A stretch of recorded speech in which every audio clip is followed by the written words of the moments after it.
একদিন বিশ্বনবী বললেন, বান্দার কোনো হক আল্লাহ কোনোদিন ছেড়ে দেয় না। আল্লাহর হক আল্লাহ মাফ করে, বান্দার হকের মাফ নাই। যদিও আমি নবী, আমার উপর যদি কোনো হক থাকে বলো, আমি দিয়ে দেব। কোন সাহাবী দাঁড়ায় না, এক সাহাবী দাঁড়িয়ে বললেন, নবী, যুদ্ধের ময়দানে চাবুক চালানোর সময়, লাঠি চালানোর সময় এক কাফেরকে মারতে যেয়ে আপনার লাঠির বাড়ি আমার পিঠের মধ্যে পড়েছে। আপনি যেহেতু এই কেসাসটা আদায় করতে চান, আপনার পিঠে আমি লাঠির বাড়ি মেরে এটারে শোধ করে দিতে চাই। এবার আর ওমরে ফারুককে ধরে কে?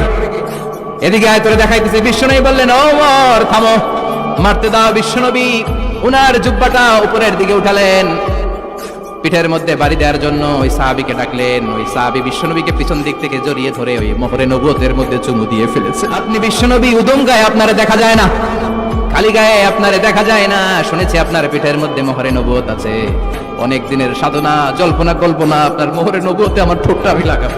আপনার মোহরে নবুয়তের মধ্যে আমার ঠোঁটটা লাগিয়ে আমার ঠোঁটটারে আমি জাহান্নাম থেকে পরিত্রাণ করাবো।